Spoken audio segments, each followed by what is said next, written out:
My mom beamed like she'd just discovered charity, saying they gave my seat to my ex because she secured a 10% discount on the Christmas catering. My sister chimed in, handing me a foil container of leftovers, saying, "Take this so you don't feel excluded." Not a plate. Not a chair, a container. I stood there clutching $2,800 worth of carefully chosen, wrapped, and labeled gifts, still warm from my car's trunk. I gave a single nod, didn't bother asking which ex. It didn't matter. I walked out the door as if I'd forgotten something, which I had, my self-respect. My seat wasn't vacant. It had been reassigned, like a second-hand folding chair at a garage sale. My name wasn't on any place card. I scanned the table with gold-embossed names in elegant script, each pinned to wine glasses with tiny pinecones. I got a container in the driveway. My ex, probably Natalie, the master of 5% cashback deals and outdated coupons, sat between my uncle, who once tried to pay for pizza with foreign coins, and my cousin's new girlfriend, who claimed she was a professional energy purifier, which I suspect is just a fancy term for jobless. She raised her glass and smirked. I lifted my container and left. It had been an hour since I arrived, early and optimistic. I'd triple-checked the RSVP, even received a "glad you're coming" email from my mom, urging me to bring holiday cheer, which apparently meant cash, emotional distance, and zero expectations. The driveway was packed. My name wasn't on the guest list, but my credit card still worked. That was the family creed: if you can't add value, bring a visa, so I did what any sidelined character in their own story would do. I got in my car, placed the container on the passenger seat, and ate stuffing with a plastic fork while Mariah Carey's voice blared. By 7:43 p.m., I'd removed my wallet from the shared Google Drive, canceled my part in the co-signed apartment lease my sister conveniently forgot I was still covering half of, and blocked access to the emergency fund labeled Family SAFETYNET, which mostly funded late-night food deliveries and urgent salon appointments. At 11:07 p.m., my sister texted in all caps, "The account's drained."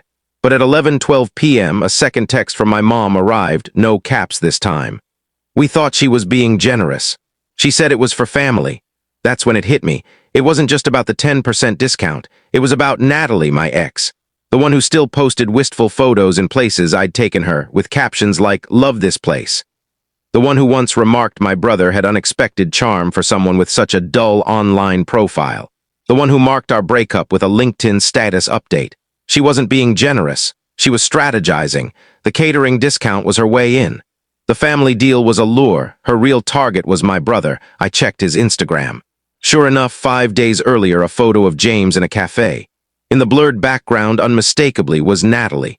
Elbow on the table, a calculated smile, no tag, but I recognized the scarf. I'd bought it.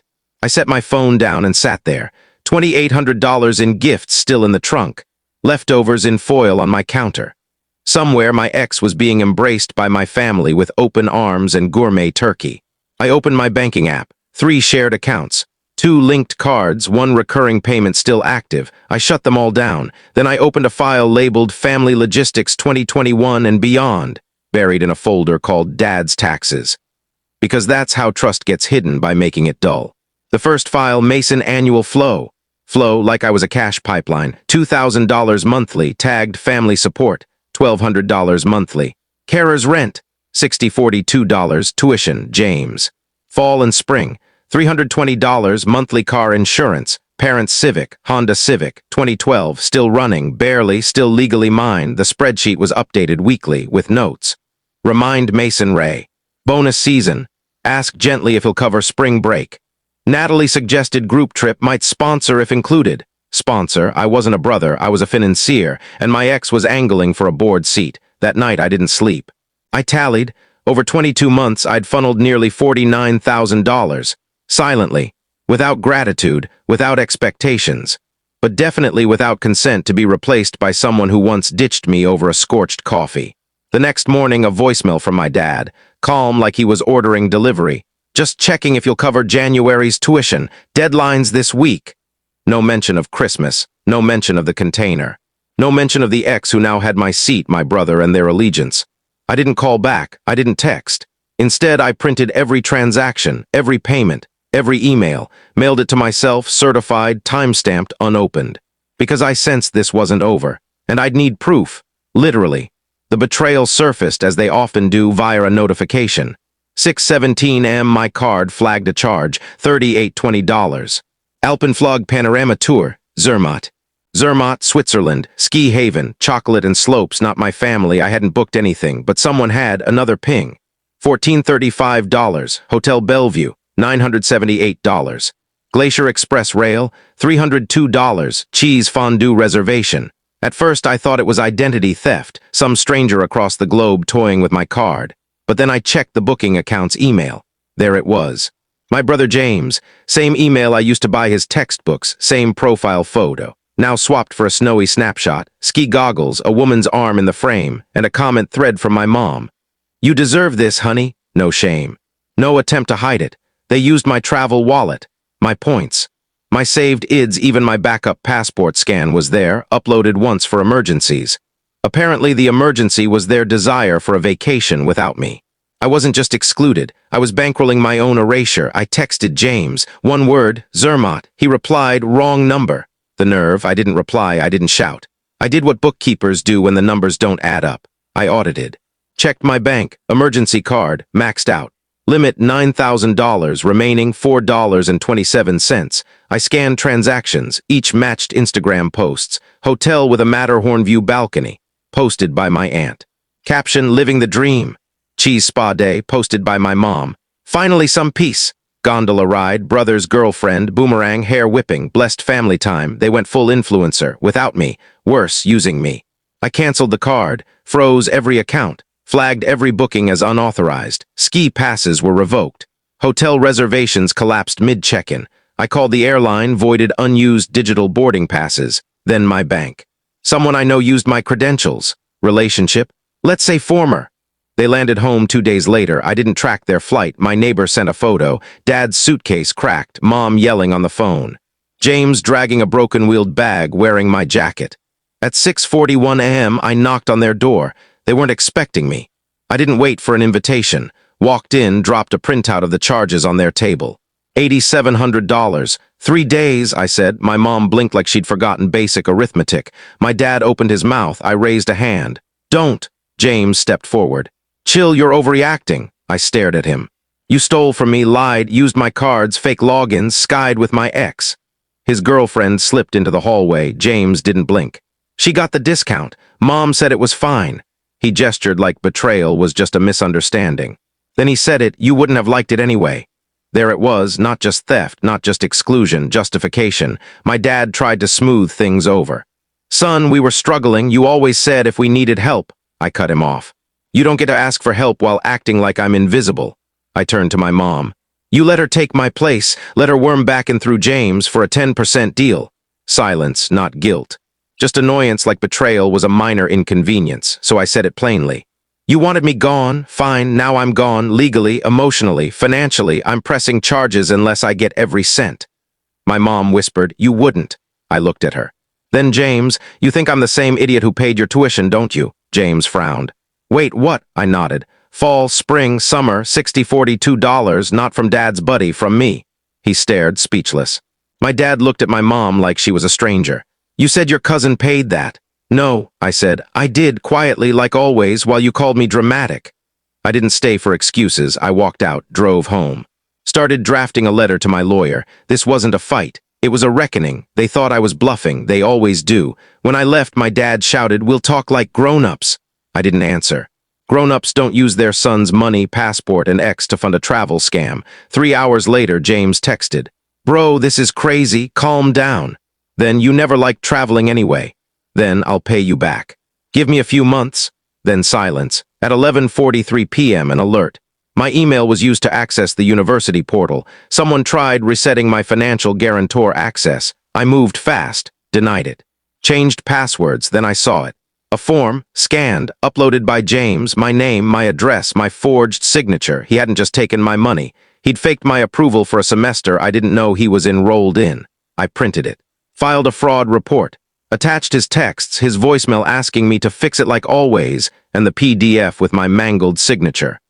The university's finance officer called at 8:12 am. We're investigating, she said.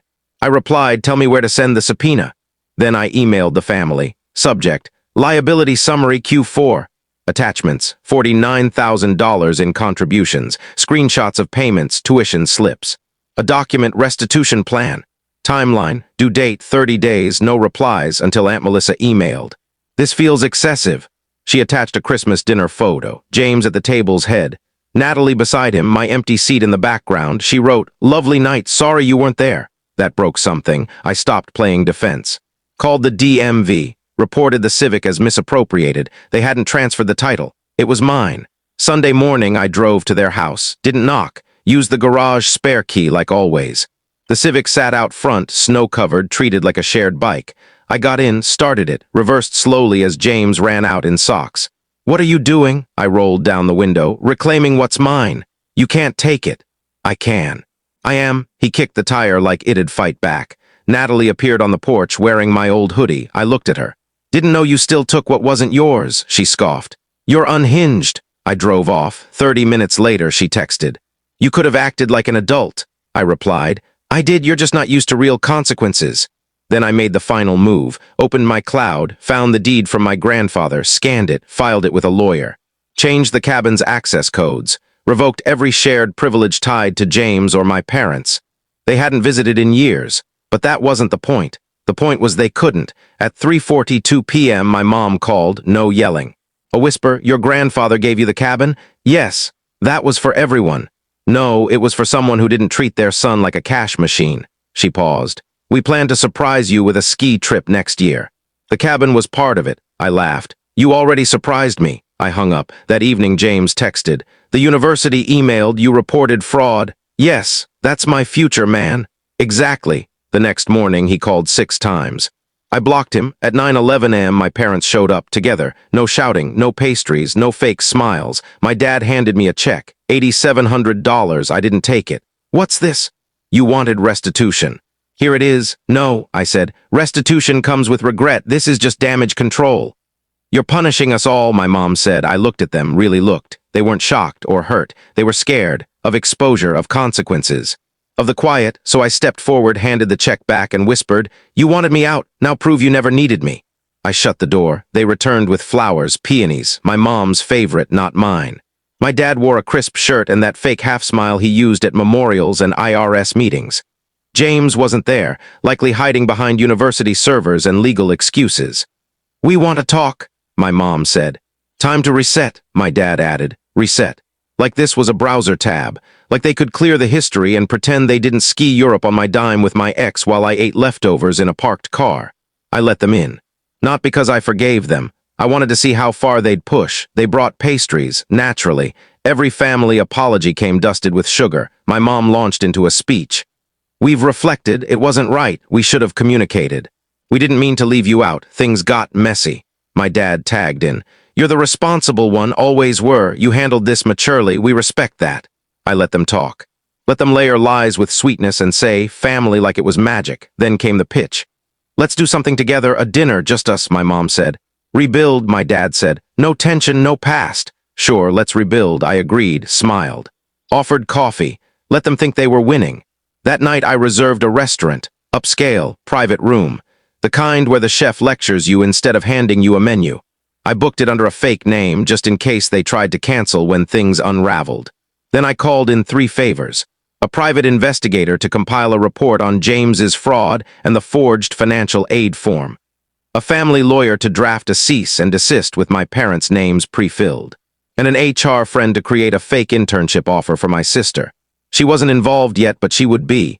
At the dinner, I dressed casually. Gray shirt, unworn for months. Relaxed. They arrived together. My mom praised the ambience. My dad joked about the no-menu setup. I nodded, sipped wine, said the right things. We reminisced about old vacations. Grandpa's cabin, everything but the fact that I'd kept them afloat 2 winters ago. Midway through the scallop dish, I stood. "I have something for you." I placed a folder on the table. My dad grabbed it first, opened it, stopped eating. "What's this?" "A summary," I said, "of everything I've paid since 2021. My mom flipped pages, lips moving as she read the figures. "It's thorough," she said. "I'm thorough," I replied. Then I hit send on my phone. 3 emails landed. One from the investigator, fraud, James Palmer, signature forgery. One from the lawyer, cease and desist, financial misconduct. One from HR, entry-level admin opening, interview for Kay Palmer. They didn't speak. I finished my wine, set the glass down. You wanted a fresh start, I said. This is it. They left the dinner dazed but smiling, not because they got it, because they thought they'd won. You're being the bigger person, my mom said at the door. My dad patted my shoulder like I'd just agreed to fund another loan. I smiled, held the door, watched them leave like they'd dodged a conviction. 2 days later, the family group chat revived. My aunt shared a meme about forgiveness. My cousin tagged me in a decade-old Facebook memory like nostalgia erased theft. Even James texted. Let's move on, I screwed up, you're still my brother. Still my brother, like an expired ID is still valid. Then my sister texted. Heard you're hosting a picnic. I paused. They knew, of course. I'd mentioned it to a neighbor 3 weeks prior. Might have a small gathering, family, outside, simple. That was enough. By Saturday, half the extended family treated it like a keynote with sandwiches. I didn't correct them. I booked the venue, printed 17 folders, each with a resume template, a job listing tailored to their past failures, a QR code linking to their local job center, and a cover letter starting, I'm ready to be a responsible adult. I called it Palmer Family Reset. At the picnic, they arrived overdressed. My mom brought a pie that looked untouchable.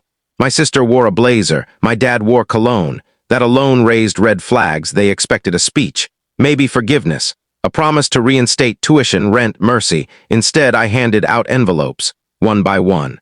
My cousin opened his first, laughed thinking it was a prank. My mom opened hers and paled. My dad didn't open his, just stared like they'd been served legal papers. What is this? My aunt asked. Your fresh start, I said. I prepared starter kits. My sister flipped through hers like it was toxic. This isn't funny. It's not supposed to be, I said. I looked around, picnic tables, fresh lemonade, resume packets scattering like accusatory leaves. You called me heartless, I said. Said I was punishing you, that I didn't get family, so I thought, fine, let's level things out. I nodded to my dad. Your job lead, warehouse inventory supervisor, entry level but with benefits. I know you like security. To my mom, community kitchen aide, part-time, same place you volunteered, they're hiring again, I checked. To my sister, receptionist at a clinic, low stress. Your old boss vouched for you despite you ghosting. To my aunt, senior cashier at the co-op you pretend not to visit. No one laughed, I stood firm.